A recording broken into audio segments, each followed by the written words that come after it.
जय हिंद दोस्तों। आने वाले बिहार शिक्षक भर्ती परीक्षा को देखते हुए आज हम लाए हैं पॉलिटी के अध्यायवार कुछ महत्वपूर्ण प्रश्न। तो चलिए बिना देरी किए हुए शुरू करते हैं संविधान की प्रस्तावना से। आज का पहला सवाल, भारत के संविधान के निर्माताओं का मत निम्नलिखित में से किसमें प्रतिबिंबित होता है? ऑप्शन है उद्देशिका, मूल कर्तव्य, मूल अधिकार, राज्य के नीति निर्देशक तत्व, उपयुक्त में से कोई नहीं, उपयुक्त में से एक से अधिक। इसका सही उत्तर है उद्देशिका। अगला सवाल है, भारत के संविधान में उद्देशिका का विचार लिया गया है। ऑप्शन है इटली के संविधान से, कनाडा के संविधान से, अमेरिका के संविधान से, फ्रांस के संविधान से, उपयुक्त में से कोई नहीं, उपयुक्त में से एक से अधिक। इसका सही उत्तर है अमेरिका के संविधान से। सर्वप्रथम अमेरिकी संविधान में प्रस्तावना को सम्मिलित किया गया था। तदुपरांत कई अन्य देशों ने भी इसे अपनाया, जिसमें भारत भी शामिल है। भारत के संविधान में उद्देशिका का विचार संयुक्त राज्य अमेरिका के संविधान से लिया गया है, जबकि उद्देशिका की भाषा ऑस्ट्रेलिया के संविधान से ली गई है। अगला सवाल, संविधान सभा के सम्मुख संविधान की प्रस्तावना का प्रस्ताव किसने रखा? ऑप्शन है जवाहरलाल नेहरू, बी.आर. अम्बेडकर, बी.एन. राव, महात्मा गांधी, उपयुक्त में से कोई नहीं, उपयुक्त में से एक से अधिक। इसका सही उत्तर है जवाहरलाल नेहरू। 22 जनवरी 1947 को संविधान सभा द्वारा भारत को एक संविधान देने का उद्देश्य प्रस्ताव पारित किया गया। उद्देश्य प्रस्ताव को 13 दिसंबर 1946 को संविधान सभा ने जवाहरलाल नेहरू द्वारा पेश किया गया था। यही उद्देश्य प्रस्ताव प्रस्तावना का प्रारूप बना। अगला सवाल, प्रस्तावना में संविधान का क्या निहित है? ऑप्शन है मूल दर्शन, प्रत्यक्ष लोकतंत्र, साम्यवादी स्वरूप, नास्तिक राज, उपयुक्त में से कोई नहीं, उपयुक्त में से एक से अधिक। इसका सही उत्तर है मूल दर्शन। प्रस्तावना भारतीय संविधान की भूमिका की भांति है, जिसमें संविधान के आदर्शों, उद्देश्यों, सरकार का स्वरूप, संविधान के स्रोत से संबंधित प्रावधान आदि का उल्लेख है। इस प्रकार से प्रस्तावना में संविधान का मूल दर्शन निहित है।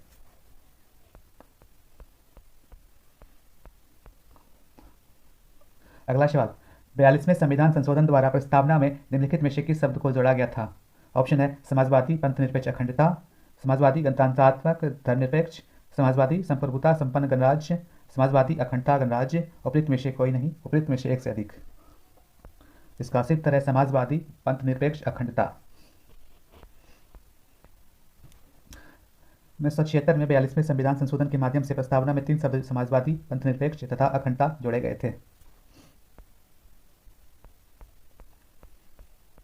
अगला सवाल, प्रस्तावना में स्वतंत्रता, समानता और बंधुत्व शब्द किस देश के संविधान से लिए गए हैं? ऑप्शन है अमेरिका, फ्रांस, रूस, जर्मनी, उपयुक्त में से कोई नहीं, उपयुक्त में से एक से अधिक। इसका सही उत्तर है फ्रांस। अगला सवाल, संविधान की प्रस्तावना दीर्घकालीन सपनों का विचार है। निम्नलिखित में से यह कथन किसका है? ऑप्शन है B R. Ambedkar, Jawaharlal Nehru, K M. Munshi, Sir Alladi Krishna Swamy Iyer, उपयुक्त में से कोई नहीं, उपयुक्त में से एक से अधिक। इसका सही उत्तर है उपयुक्त में से एक से अधिक या उपयुक्त में से कोई नहीं। सॉरी। अगला सवाल है, संविधान की प्रस्तावना दीर्घकालीन सपनों का विचार है। निम्नलिखित में से यह कथन किसका है? ऑप्शन है B R. Ambedkar, Jawaharlal Nehru, K M. Munshi, Sir Alladi Krishna Swamy Iyer, उपयुक्त में से कोई नहीं, उपयुक्त में से एक से अधिक। इसका सही उत्तर है सर अल्लादी कृष्ण स्वामी अय्यर। अगला प्रश्न है, संविधान की प्रस्तावना दीर्घकालीन सपनों का विचार है। निम्नलिखित में से यह कथन किसका है? ऑप्शन है B R. Ambedkar, Jawaharlal Nehru, K M. Munshi, Sir Alladi Krishna Swamy Iyer, उपयुक्त में से कोई नहीं, उपयुक्त में से एक से अधिक। इसका सही उत्तर है सर अल्लादी कृष्ण स्वामी अय्यर। अगला सवाल है, प्रस्तावना से संबंधित संविधान संशोधन है। ऑप्शन है 42वां संविधान संशोधन, 44वां संविधान संशोधन, 61वां संविधान संशोधन, 69वां संविधान संशोधन, उपयुक्त में से कोई नहीं, उपयुक्त में से एक से अधिक। इसका सही उत्तर है 42वां संविधान संशोधन। अगला सवाल है, भारत में निम्नलिखित में से समाजवाद के किस स्वरूप को अपनाया गया है? ऑप्शन है फेबियन समाजवाद, साम्यवाद समाजवाद, लोकतांत्रिक समाजवाद, सर्वहारा वर्ग का समाजवाद, उपयुक्त में से कोई नहीं, उपयुक्त में से एक से अधिक। इसका सही उत्तर है लोकतांत्रिक समाजवाद। अगला सवाल है, भारत में लोकतंत्र का कौन सा स्वरूप प्रचलित है? ऑप्शन है प्रत्यक्ष लोकतंत्र, अप्रत्यक्ष लोकतंत्र, दोनों का मिश्रित स्वरूप, साम्यवादी लोकतंत्र, उपयुक्त में से कोई नहीं, उपयुक्त में से एक से अधिक। इसका सही उत्तर है अप्रत्यक्ष लोकतंत्र। अगला सवाल, उद्देश्य प्रस्ताव संविधान सभा में कब प्रस्तुत किया गया? ऑप्शन है 13 जनवरी 1942, 10 जनवरी 1947, 10 जनवरी 1946, 13 दिसंबर 1946, उपयुक्त में से कोई नहीं, उपयुक्त में से एक से अधिक। इसका सही उत्तर है 13 दिसंबर 1946। अगला सवाल है, भारतीय गणतंत्र की 26 जनवरी 1950 को सही संवैधानिक वस्तुस्थिति क्या थी जब संविधान लागू किया गया था? ऑप्शन है लोकतंत्रात्मक गणराज्य, संपूर्ण प्रभुत्व संपन्न धर्मनिरपेक्ष लोकतंत्रात्मक गणराज्य, संपूर्ण प्रभुत्व संपन्न लोकतांत्रिक गणराज्य, संपूर्ण प्रभुत्व संपन्न समाजवादी धर्मनिरपेक्ष, उपयुक्त में से कोई नहीं, उपयुक्त में से एक से अधिक। इसका सही उत्तर है संपूर्ण प्रभुत्व संपन्न लोकतांत्रिक गणराज्य। अगला सवाल है, निम्नलिखित शब्दों में से कौन सा शब्द 1975 में भारतीय संविधान की प्रस्तावना में सम्मिलित नहीं था? ऑप्शन है समानता, बंधुत्व, संप्रभुत्व, अखंडता, उपयुक्त में से कोई नहीं, उपयुक्त में से एक से अधिक। इसका सही उत्तर है अखंडता। 1976 के 42वें संविधान संशोधन के माध्यम से प्रस्तावना में 3 शब्द समाजवादी, पंथ निरपेक्ष तथा अखंडता जोड़े गए थे। अगला सवाल है, भारत के संविधान की उद्देशिका के संबंध में निम्नलिखित में से कौन सा कथन सही नहीं है? ऑप्शन है उद्देशिका संविधान का एक अंश है, इसमें संविधान के उद्देश्य का उल्लेख है। 1976 में उद्देशिका में समाजवादी शब्द जोड़ा गया था। शब्द पंथ निरपेक्ष सदैव उद्देशिका का एक अंश था। उपयुक्त में से कोई नहीं, उपयुक्त में से एक से अधिक। इसका सही उत्तर है शब्द पंथ निरपेक्ष सदैव उद्देशिका का एक अंश था। भारत के संविधान में पंथ निरपेक्ष शब्द 42वें संविधान संशोधन 1976 में जोड़ा गया, इसका वर्णन संविधान में नहीं है।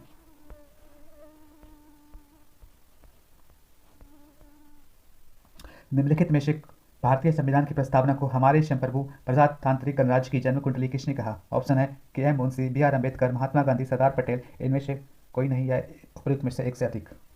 तो इसका सही उत्तर है के.एम. मुंशी। अगला सवाल, निम्नलिखित में से भारत के संदर्भ में धर्मनिरपेक्ष शब्द की सही भाव व्यक्त करता है? ऑप्शन है भारत एक अनेक धर्म है, भारतीयों को धार्मिक स्वतंत्रता प्राप्त है, धर्मानुपालन व्यक्ति की इच्छा पर निर्भर है, भारत में राज्य का कोई धर्म नहीं है, उपयुक्त में से कोई नहीं, उपयुक्त में से एक से अधिक। इसका सही उत्तर है भारत में राज्य का कोई धर्म नहीं है। पंथ निरपेक्ष या धर्मनिरपेक्ष राज्य की सबसे प्रमुख पहचान है कि यह ना तो किसी धर्म विशेष को राजकीय धर्म का दर्जा देता है और ना ही अपने नागरिकों को धार्मिक स्वतंत्रता से वंचित रखता है। यह भारत के संविधान में 42वें संविधान संशोधन 1976 में जोड़ा गया, परंतु वास्तव में भारत आजादी के समय से ही पंथ निरपेक्ष राज्य रहा है। अगला सवाल, भारतीय स्वतंत्रता की प्रस्तावना में निम्नलिखित में से किस स्वतंत्रता का वर्णन नहीं है? ऑप्शन है विचार की स्वतंत्रता, धर्म की स्वतंत्रता, विश्वास की स्वतंत्रता, आर्थिक स्वतंत्रता, उपयुक्त में से कोई नहीं, उपयुक्त में से एक से अधिक। इसका सही उत्तर है आर्थिक स्वतंत्रता। भारतीय संविधान की उद्देशिका विचार, अभिव्यक्ति, विश्वास, धर्म और उपासना की स्वतंत्रता की उद्घोषणा करती है। मूल अधिकारों के माध्यम से इसे सुनिश्चित किया गया है तथा इन अधिकारों को न्यायालय द्वारा परिवर्तनीय बनाया गया है।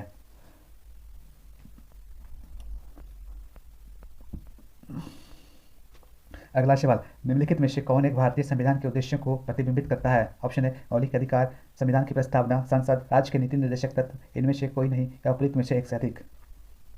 इसका सही उत्तर है संविधान की प्रस्तावना। अगला सवाल, भारत के संविधान की उद्देशिका में कितने प्रकार की न्याय की व्यवस्था की गई है? ऑप्शन है 1, 2, 3, 4, उपयुक्त में से कोई नहीं, उपयुक्त में से एक से अधिक।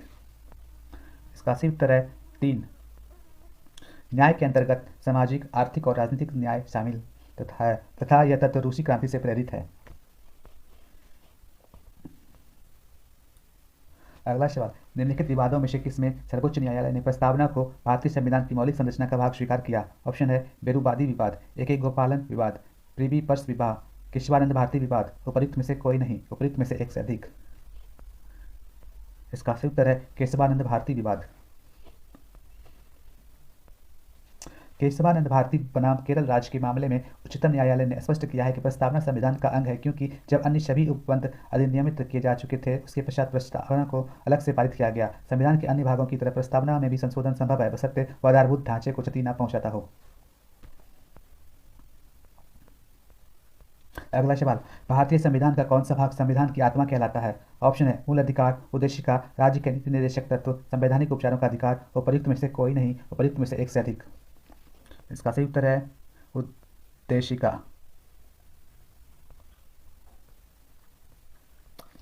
निम्नलिखित में से कौन भारतीय संविधान की प्रस्तावना में उल्लेखित नहीं है? ऑप्शन है सामाजिक न्याय, आर्थिक न्याय, धार्मिक न्याय, राजनीतिक न्याय, उपयुक्त में से कोई नहीं, उपयुक्त में से एक से अधिक।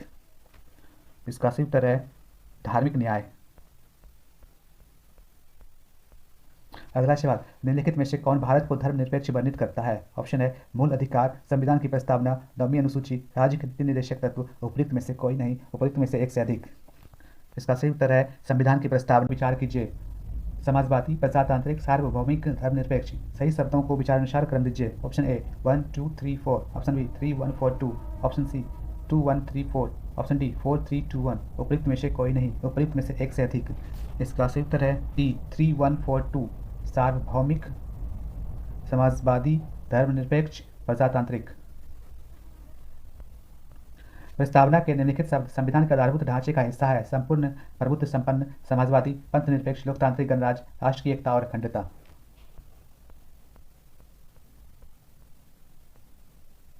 अगला सवाल है, भारतीय संविधान की प्रस्तावना में भारत को किस रूप में घोषित किया गया है? ऑप्शन एक सार्वभौमिक प्रजातांत्रिक गणराज्य, एक सामाजिक प्रजातांत्रिक गणराज्य, सार्वभौमिक सत्ता संपन्न समाजवादी धर्मनिरपेक्ष लोकतांत्रिक गणराज्य, एक प्रजातांत्रिक गणराज्य। उपयुक्त में से कोई नहीं, उपयुक्त में से एक से अधिक। इसका सही उत्तर है सार्वभौमिक सत्ता संपन्न समाजवादी धर्मनिरपेक्ष लोकतांत्रिक गणराज्य। अगला सवाल है, भारत में लौकिक सार्वभौमिक है क्योंकि संविधान की प्रस्तावना आरंभ होती है? ऑप्शन ए जनता के जनतंत्र शब्द से, प्रजातांत्रिक शब्द से, हम भारत के लोग शब्द से, ईश्वर के नाम से। उपयुक्त में से कोई नहीं, उपयुक्त में से एक से अधिक। इसका सही उत्तर है हम भारत के लोग शब्द से।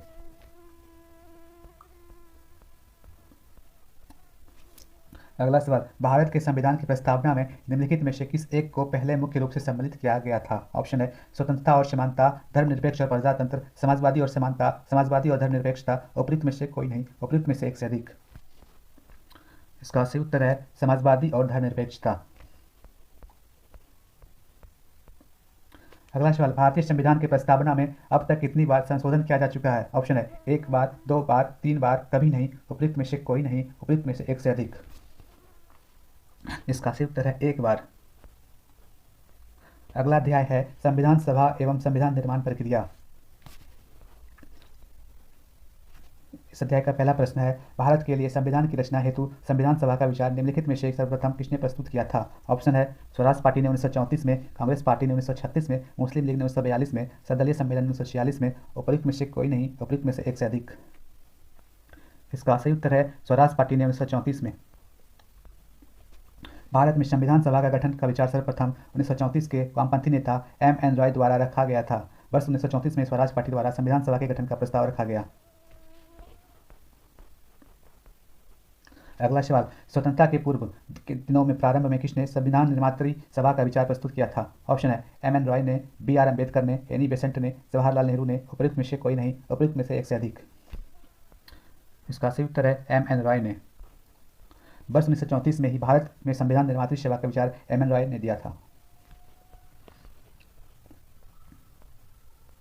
अगला सवाल, एक निर्वाचित संविधान सभा द्वारा भारत के संविधान का निर्माण करने का प्रस्ताव किया गया था। ऑप्शन है साइमन कमीशन द्वारा, क्रिप्स मिशन द्वारा, ब्रिटिश कैबिनेट डेलीगेशन द्वारा, भारत सरकार अधिनियम 1935 द्वारा। उपयुक्त में से कोई नहीं, उपयुक्त में से एक से अधिक।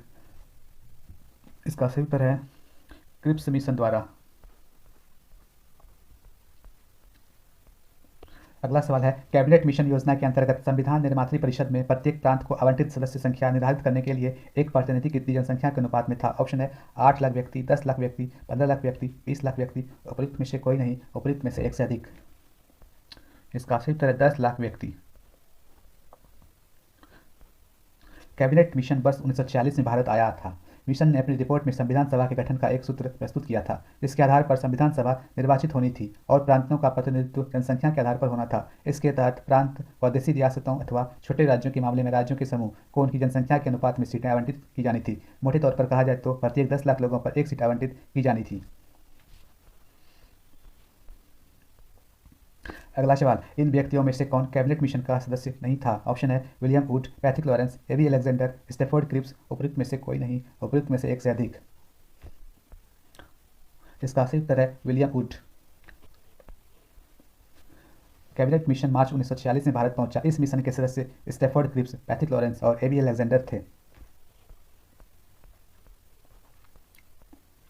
अगला सवाल, 1946 में निर्मित अंतरिम सरकार में कार्यपालिका परिषद के उपसभापति थे। ऑप्शन है doctor S Radhakrishnan, doctor Rajendra Prasad, Jawaharlal Nehru, C Rajagopalachari. उपयुक्त में से कोई नहीं, उपयुक्त में से एक से अधिक। इसका सही उत्तर है जवाहरलाल नेहरू।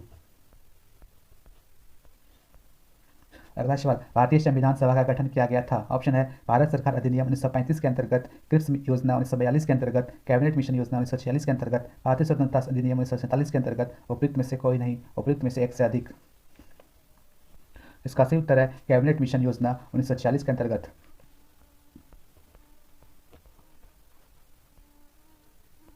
अगला सवाल, निम्न में से कौन अगस्त 1946 में गठित प्रथम अंतरिम राष्ट्रीय सरकार का सदस्य नहीं था। ऑप्शन है Jagjivan Ram, doctor S Radhakrishnan, doctor Rajendra Prasad, C Rajagopalachari, उपयुक्त में से कोई नहीं, उपयुक्त में से एक से अधिक। इसका सही उत्तर है डॉक्टर एस राधाकृष्णन। जगजीवन राम श्रम मंत्री, डॉक्टर राजेंद्र प्रसाद खाद्य एवं कृषि मंत्री तथा सी राजगोपालाचारी शिक्षा मंत्री थे। अगला सवाल, भारत के संविधान का प्रारूप तैयार करने वाली संविधान सभा सदस्यों को ऑप्शन है ब्रिटिश संसद द्वारा नामित किया गया, विभिन्न प्रांतों की विधानसभाओं द्वारा चुना गया, गवर्नर जनरल द्वारा नामित किया गया, भारतीय राष्ट्रीय कांग्रेस और मुस्लिम लीग द्वारा चुना गया, उपयुक्त में से कोई नहीं, उपयुक्त में से एक से अधिक। इसका सही उत्तर है विभिन्न प्रांतों की विधानसभाओं द्वारा चुना गया। संविधान सभा के सदस्यों का निर्वाचन प्रांतीय विधानसभाओं के सदस्यों द्वारा अप्रत्यक्ष निर्वाचन के आधार पर हुआ था। अगला सवाल, संविधान सभा के चुने हुए स्थायी अध्यक्ष कौन थे। ऑप्शन है doctor B R Ambedkar, S Radhakrishnan, doctor Sachchidananda Sinha, doctor Rajendra Prasad, उपयुक्त में से कोई नहीं, उपयुक्त में से एक से अधिक। इसका सही उत्तर है डॉक्टर राजेंद्र प्रसाद। 9 दिसंबर 1946 को संविधान सभा की प्रथम बैठक की अध्यक्षता अस्थायी अध्यक्ष डॉक्टर सच्चिदानंद सिन्हा ने की थी। 11 दिसंबर 1946 को संविधान सभा ने डॉक्टर राजेंद्र प्रसाद को निर्विरोध संविधान सभा के अस्थायी अध्यक्ष के रूप में निर्वाचित किया। अगला सवाल, संविधान सभा की प्रथम बैठक की अध्यक्षता किसने की थी। Option doctor Sachchidananda Sinha, doctor Rajendra Prasad, doctor Bhimrao Ambedkar, Maulana Abul Kalam Azad, उपयुक्त में से कोई नहीं, उपयुक्त में से एक से अधिक। इसका सही उत्तर है सच्चिदानंद सिन्हा। अगला सवाल, भारतीय संविधान सभा के उद्घाटन अधिवेशन की अध्यक्षता किसने की थी। ऑप्शन है doctor Rajendra Prasad, doctor Sachchidananda Sinha, doctor B R Ambedkar, Pandit Jawaharlal Nehru, उपयुक्त में से कोई नहीं, उपयुक्त में से एक से अधिक। इसका सही उत्तर है डॉक्टर सच्चिदानंद सिन्हा। संविधान सभा की प्रथम बैठक 9 दिसंबर 1946 में हुई। अधिवेशन में सामान्य रूप से डॉक्टर सच्चिदानंद सिन्हा को अस्थायी अध्यक्ष चुना गया। 11 दिसंबर 1946 को डॉक्टर राजेंद्र प्रसाद को संविधान सभा का अस्थायी अध्यक्ष एवं एच.सी. मुखर्जी को उपाध्यक्ष चुना गया तथा बी.एन. राव को संवैधानिक सलाह के रूप में नियुक्त किया गया। अगला सवाल, भारत की संविधान निर्मात्री सभा के अध्यक्ष कौन थे। Option doctor Rajendra Prasad, doctor B R Ambedkar, Shri Iyer, Pandit Jawaharlal Nehru, उपयुक्त में से कोई नहीं, उपयुक्त में से एक से अधिक। इसका सही उत्तर है डॉक्टर राजेंद्र प्रसाद। अगला सवाल, भारतीय संविधान सभा की स्थापना की गई थी। ऑप्शन है 10 जून 1946 को, 9 दिसंबर 1946 को, 26 नवंबर 1949 को, 26 दिसंबर 1949 को, उपयुक्त में से कोई नहीं, उपयुक्त में से एक से अधिक। इसका सही उत्तर है 9 दिसंबर 1946 को। भारतीय संविधान सभा की स्थापना 9 दिसंबर 1946 को उसकी प्रथम बैठक के आरंभ होने के साथ हुई थी। अगला सवाल, संविधान सभा की प्रथम बैठक कब हुई थी। ऑप्शन 9 दिसंबर 1946 को, 11 दिसंबर 1946 को, 24 जनवरी 1950 को, 26 जनवरी 1950 को, उपयुक्त में से कोई नहीं, उपयुक्त में से एक से अधिक। इसका सही उत्तर है 9 दिसंबर 1946 को। संविधान सभा की प्रथम बैठक 9 दिसंबर 1946 को तथा अंतिम बैठक 24 जनवरी 1950 को हुई थी।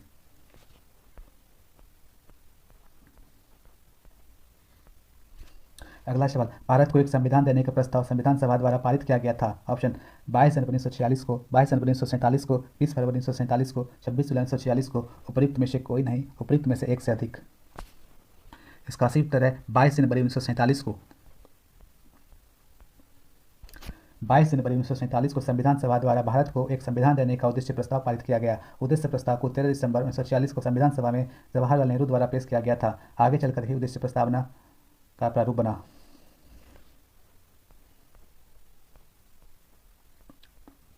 अगला सवाल, संविधान सभा में उद्देश्य प्रस्ताव निम्न में से किस एक के द्वारा प्रस्तुत किया गया था। ऑप्शन है doctor B R Ambedkar, doctor Rajendra Prasad, doctor C D Deshmukh, Pandit Jawaharlal Nehru, उपयुक्त में से कोई नहीं, उपयुक्त में से एक से अधिक। इसका सही उत्तर है पंडित जवाहरलाल नेहरू।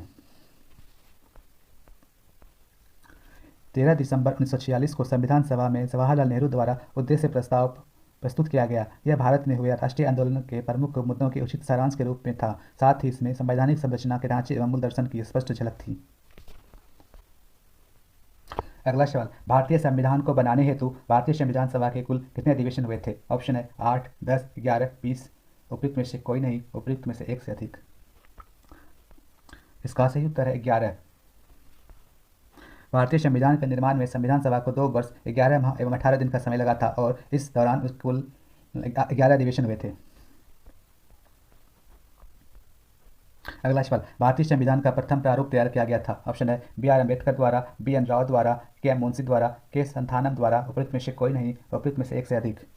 इसका सही उत्तर है B.N. राव द्वारा। संविधान सभा के संवैधानिक सलाहकार B.N. राव द्वारा संविधान का पहला प्रारूप तैयार किया गया था। भारत के संविधान के निर्माण में संविधान सभा को कितना समय लगा? ऑप्शन है 2 वर्ष 11 माह 18 दिन, 2 वर्ष 7 माह 20 दिन, 2 वर्ष 12 माह 18 दिन, 2 वर्ष 9 माह 20 दिन। उपयुक्त में से कोई नहीं, उपयुक्त में से एक से अधिक। इसका सही उत्तर है ए, 2 वर्ष 11 माह 18 दिन। भारतीय संविधान के निर्माण में 2 वर्ष 11 माह और 18 दिनों में संविधान सभा की कुल 11 बैठकें हुई, जिसमें संविधान निर्माताओं ने लगभग 60 देशों के संविधान का अवलोकन किया और इसके प्रारूप पर 114 दिन तक विचार किया हुआ।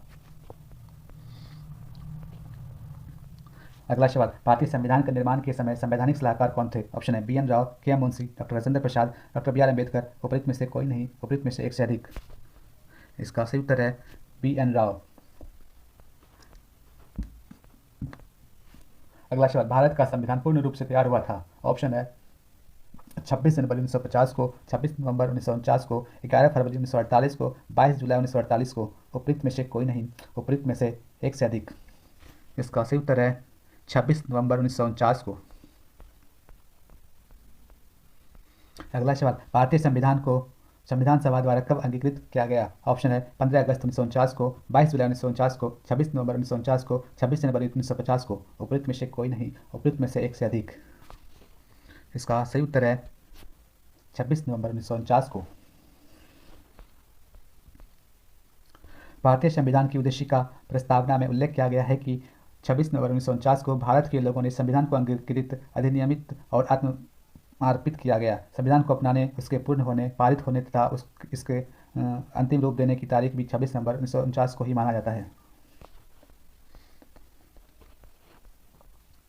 अगला सवाल, भारतीय संविधान कब लागू हुआ था? ऑप्शन है 26 जनवरी 1950 को, 23 जनवरी 1950 को, 15 अगस्त 1947 को, 26 दिसंबर 1948 को। उपयुक्त में से कोई नहीं, उपयुक्त में से एक से अधिक। इसका सही उत्तर है 26 जनवरी 1950 को।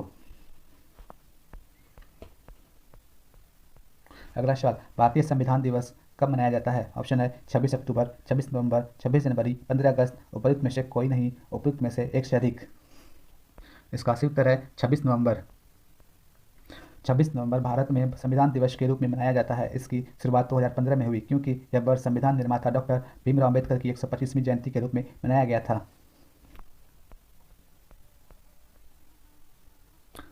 अगला सवाल, भारतीय संविधान को 26 नवंबर 1949 को किसके द्वारा अधिनियमित किया गया था? ऑप्शन है संविधान सभा द्वारा, भारत के गवर्नर जनरल द्वारा, भारतीय संसद द्वारा, ब्रिटिश संसद द्वारा। उपयुक्त में से कोई नहीं, उपयुक्त में से एक से अधिक।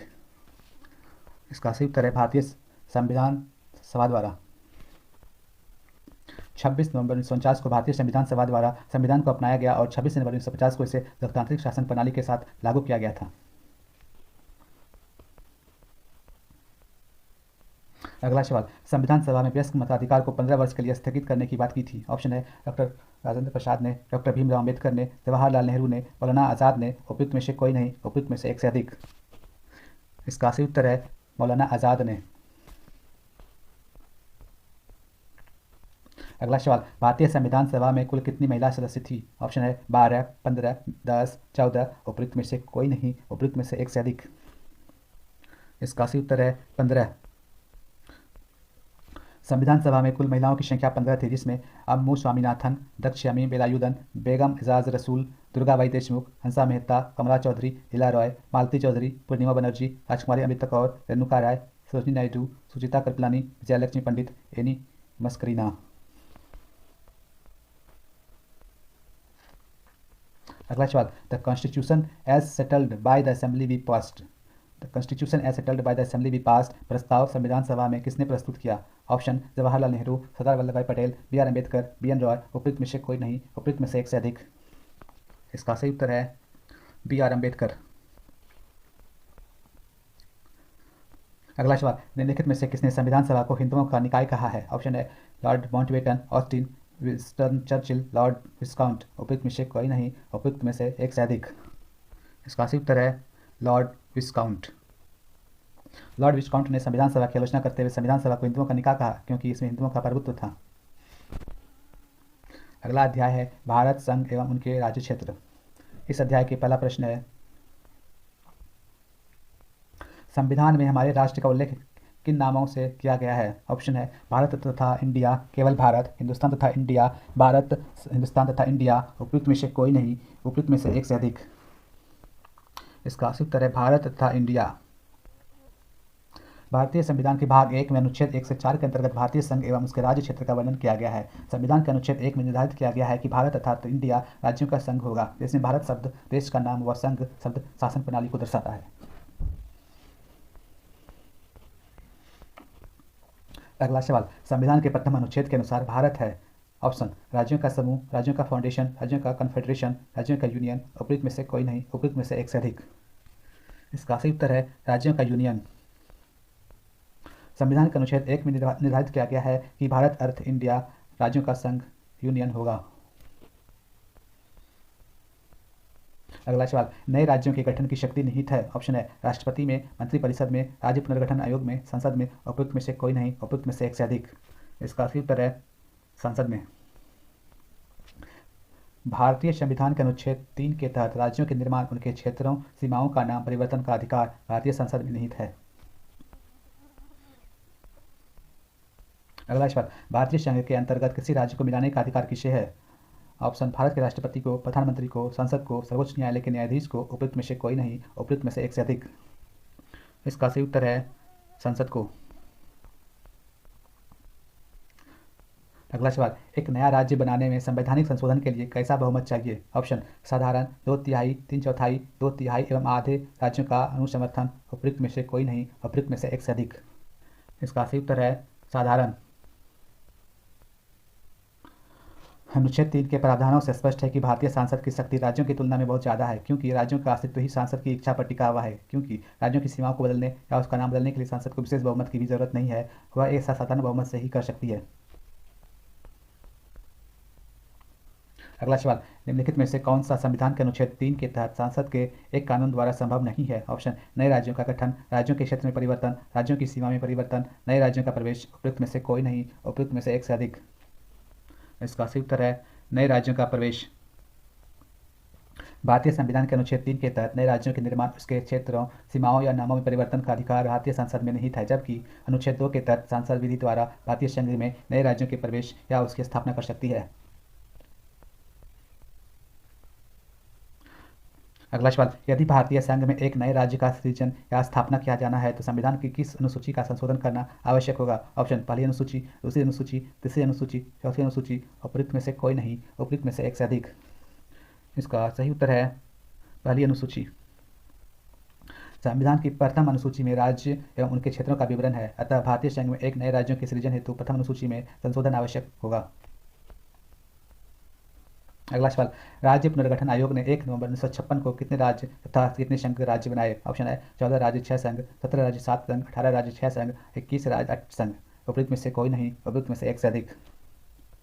इसका सही उत्तर है 14 राज्य और 6 संघ राज्य। 7वें संविधान संशोधन अधिनियम 1956 द्वारा 1 नवंबर 1956 को 14 राज्य और 6 केंद्रशासित प्रदेशों का गठन किया गया। अगला सवाल, भारत में कितने राज्य एवं संघीय प्रदेश है? ऑप्शन है 25 राज्य एवं 7 संघीय प्रदेश, 28 राज्य एवं 7 संघीय प्रदेश, 24 राज्य एवं 9 संघीय प्रदेश, 28 राज्य एवं 8 संघीय प्रदेश। उपयुक्त में से कोई नहीं, उपयुक्त में से एक से अधिक। इसका सही उत्तर है 28 राज्य एवं 8 संघीय प्रदेश।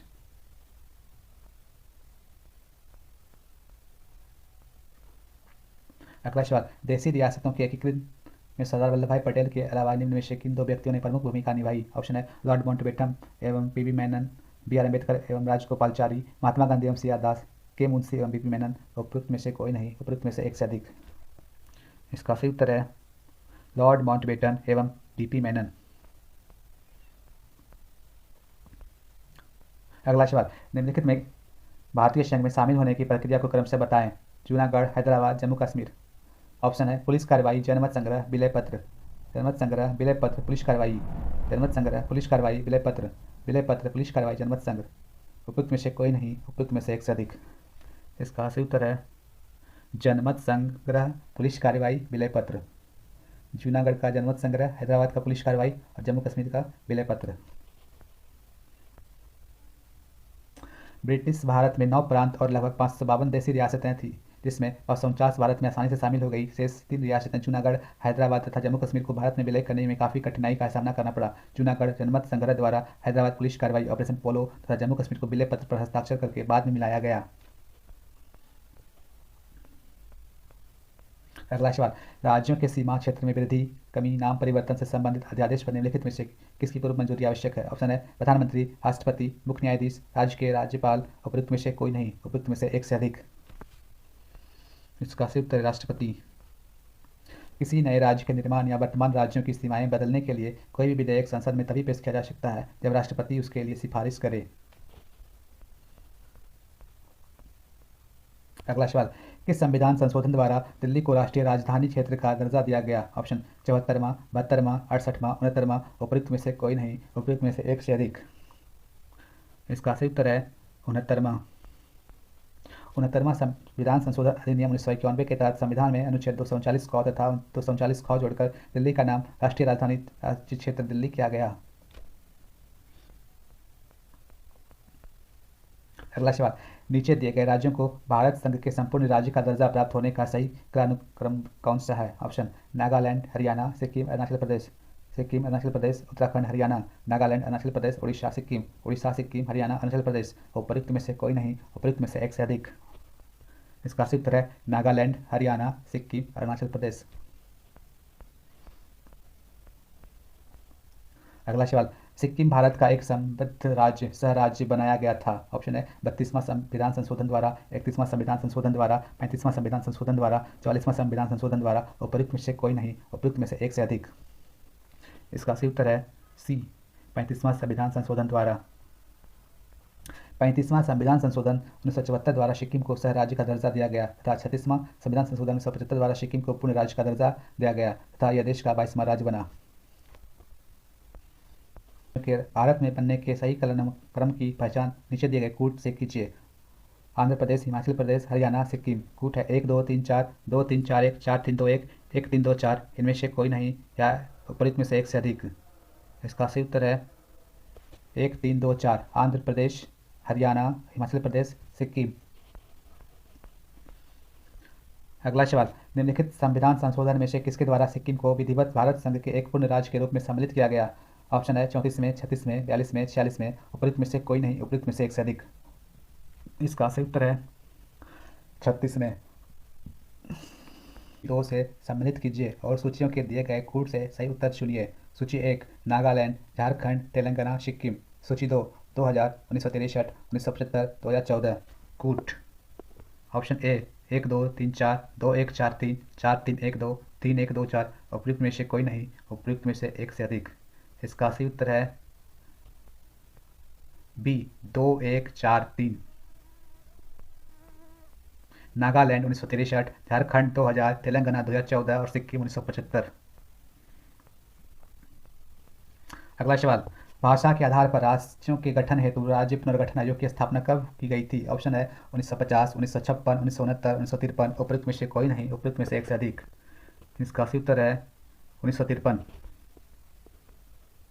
दिसंबर 1953 में सरकार द्वारा 3 सदस्यीय राज्य पुनर्गठन आयोग फजल अली की अध्यक्षता में गठित किया गया। इस आयोग ने 1955 में रिपोर्ट पेश की जिसमें भाषा के आधार पर राज्यों के गठन को स्वीकारा गया, लेकिन एक राज्य एक भाषा के सिद्धांत को अस्वीकार कर दिया गया।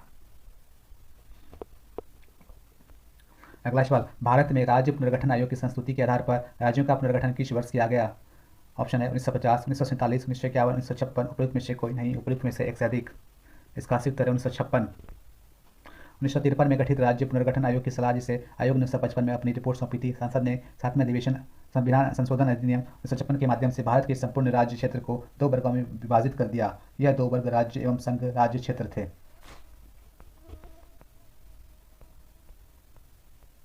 अगला सवाल, आंध्र प्रदेश एक भाषाई राज्य के रूप में गठित किया गया था। ऑप्शन है 1953, 1956, 1950, 1961। उपयुक्त में से कोई नहीं, उपयुक्त में से एक से अधिक। इसका सही उत्तर है 1953। 1 अक्टूबर 1953 को आंध्र प्रदेश भाषाई आधार पर गठित होने वाला देश का पहला राज्य बना था।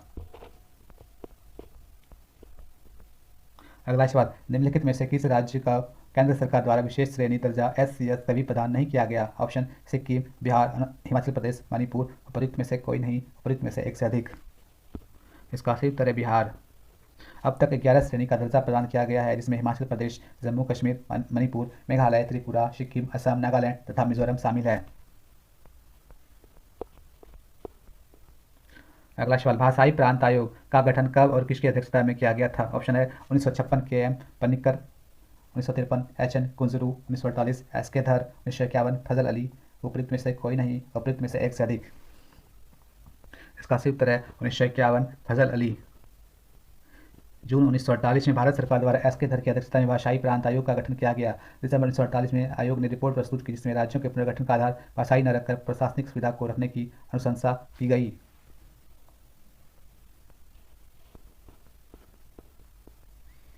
अगला सवाल, 1969 के 5वें वित्त आयोग ने गाडविल फार्मूला के तहत अब पहली बार 3 राज्यों को विशेष राज्य का दर्जा दिया। ये 3 राज्य क्रमशः थे।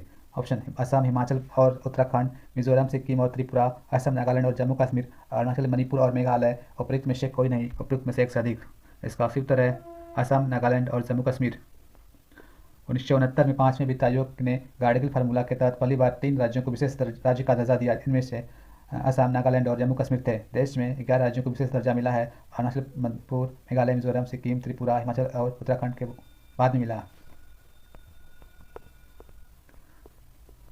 अगला सवाल, भारत का 28वां राज्य निम्नलिखित में से किस राज्य का हिस्सा था? ऑप्शन, मध्य प्रदेश, उत्तर प्रदेश, आंध्र प्रदेश, बिहार। उपयुक्त में से कोई नहीं, उपयुक्त में से एक से अधिक।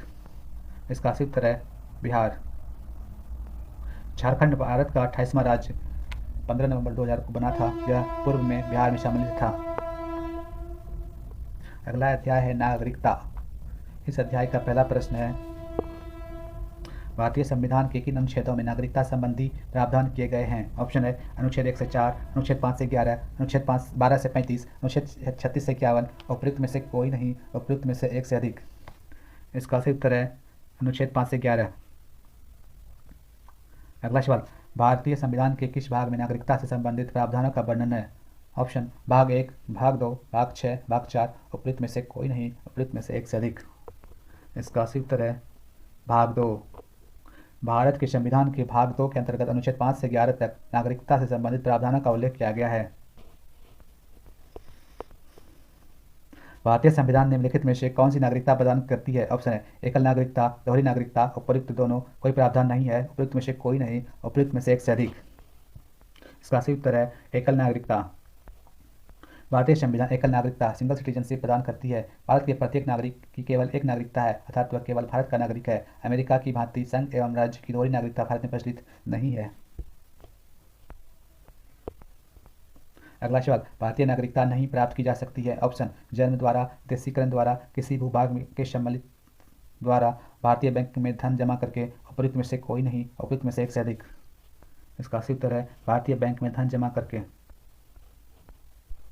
अगला सवाल है, भारत का एक नागरिक अपनी नागरिकता खो देगा यदि वह भारतीय नागरिकता का परित्याग करता है, स्वेच्छा से अन्य देश की नागरिकता प्राप्त करता है, किसी अन्य देश के नागरिक से विवाह करता है, सरकार की आलोचना करता है। नीचे दी गई कूट का प्रयोग कर सही उत्तर चुनिए। कूट 1 और 2, केवल 1 और 3, केवल 1, 2 और 3, केवल 1 और 4। उपयुक्त में से कोई नहीं, उपयुक्त में से एक से अधिक। इसका सही उत्तर है केवल 1 और 2। भारत के नागरिक की नागरिकता का लोप निम्न दिशाओं में होता है। भारतीय नागरिकता का परित्याग करने की दिशा में, स्वेच्छा से अन्य देश की नागरिकता ग्रहण करने पर भारत का एक नागरिक अपनी नागरिकता खो देगा। अगला सवाल, निम्न में से कौन सा नागरिकता के अर्जन हेतु शर्तों को नियत करने के लिए सक्षम है? ऑप्शन है राष्ट्रपति, प्रधानमंत्री, सांसद एवं राज्यों की विधानसभा में सम्मिलित रूप से। उपयुक्त में से कोई नहीं, उपयुक्त में से एक से अधिक। इसका सही उत्तर है सांसद। भारतीय संविधान के अनुच्छेद 11 में यह स्पष्ट किया गया है कि संसद को नागरिकता के संबंध में विधि बनाने का संपूर्ण शक्ति होगा। अगला सवाल, नागरिकता अधिनियम 1955 के अंतर्गत पंजीकरण द्वारा भारतीय नागरिकता प्राप्त करने के लिए भारतीय मूल के व्यक्ति को भारत में कितने वर्ष बिताने होंगे? ऑप्शन है 3 वर्ष, 5 वर्ष, 7 वर्ष, 10 वर्ष। उपयुक्त में से कोई नहीं, उपयुक्त में से एक से अधिक। इसका सही उत्तर है 7 वर्ष। भारतीय मूल के व्यक्ति जो नागरिकता आवेदन से पूर्व 7 वर्ष तक भारत में रहा हो, या भारतीय नागरिक से विवाहित व्यक्ति जो नागरिकता आवेदन देने से पूर्व 7 वर्ष तक भारत में रहा हो, उसे भारत की नागरिकता प्रदान की जा सकती है। अगला सवाल है, नागरिकता संशोधन विधेयक 2019 संसद से कब पारित किया गया? ऑप्शन है 15 दिसंबर 2019, 11 दिसंबर 2019, 8 अगस्त 2019, 13 नवंबर 2019। उपयुक्त में से कोई नहीं, उपयुक्त में से एक से अधिक। इसका सही उत्तर है 11 दिसंबर 2019। नागरिकता संशोधन विधेयक 2019 लोकसभा में 9 दिसंबर 2019 को प्रस्तुत किया गया। उसी तिथि को लोकसभा में पारित किया गया। 11 दिसंबर 2019 को यह राज्यसभा द्वारा पारित किया गया। राष्ट्रपति ने इस विधेयक को 12 दिसंबर 2019 को मंजूरी प्रदान की और यह विधेयक अधिनियम बन गया। अगला सवाल, निम्नलिखित में से भारत में नागरिकता निर्धारित करने का विशिष्ट अधिकार किसे प्राप्त है? ऑप्शन है लोकसभा, न्यायालय, राष्ट्रपति, केंद्र सरकार। उपयुक्त में से कोई नहीं, उपयुक्त में से एक से अधिक। इसका सही उत्तर है राष्ट्रपति।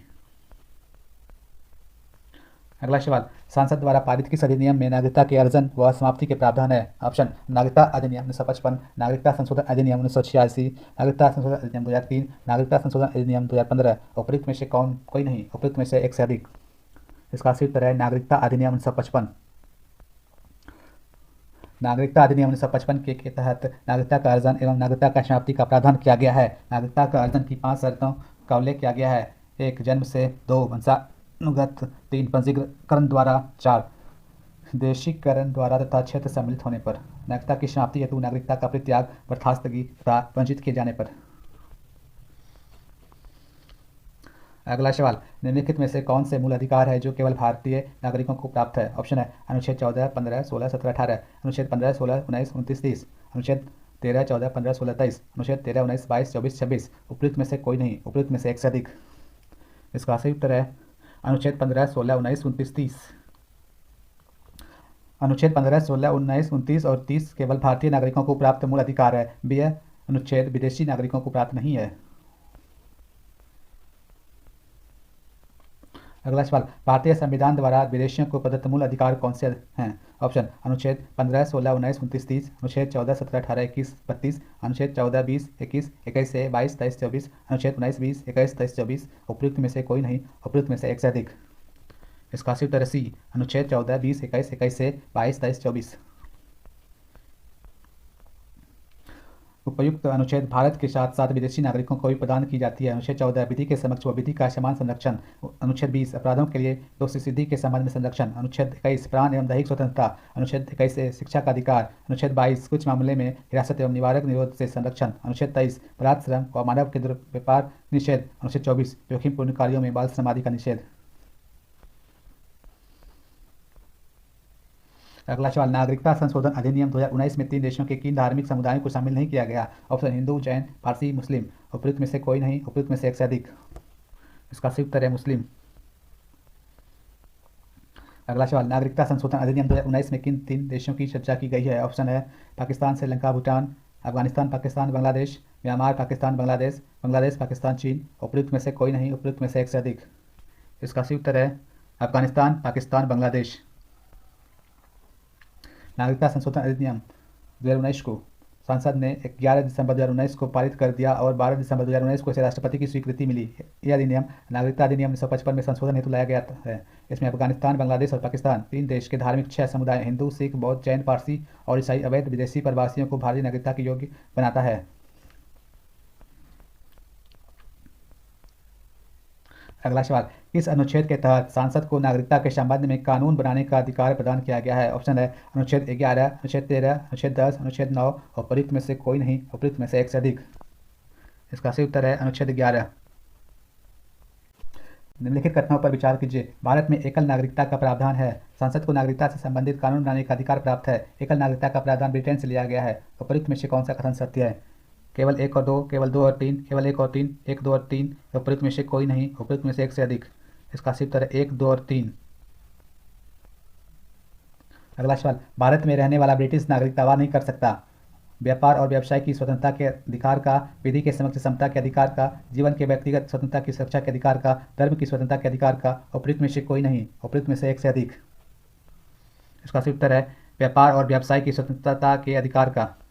व्यापार और व्यवसाय की स्वतंत्रता का अधिकार संविधान के अनुच्छेद 19 के अंतर्गत एक मूल अधिकार है जो केवल भारत के नागरिकों को ही प्राप्त है। विधि के समक्ष समता का अधिकार अनुच्छेद 14, जीवन की व्यक्तिगत स्वतंत्रता की सुरक्षा का अधिकार अनुच्छेद 21, धर्म की स्वतंत्रता का अधिकार अनुच्छेद 25 से 28। यह सारे अधिकार भारतीयों के साथ साथ विदेशियों को भी प्राप्त है।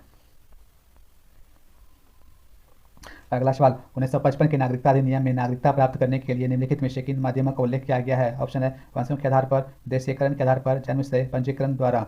इसका ऑप्शन है 1, 2 और 3, केवल 1 और 3, केवल 2, 1, 2, 3 और 4, उपयुक्त में से कोई नहीं, उपयुक्त में से एक से अधिक। इसका सही उत्तर है 1, 2, 3 और 4। 1955 का नागरिकता अधिनियम के अनुसार नागरिकता प्राप्त करने की 5 आधारों निर्धारित करता है: जन्म, वंशानुगत, पंजीकरण, देशीकरण और क्षेत्र समाविष्टि।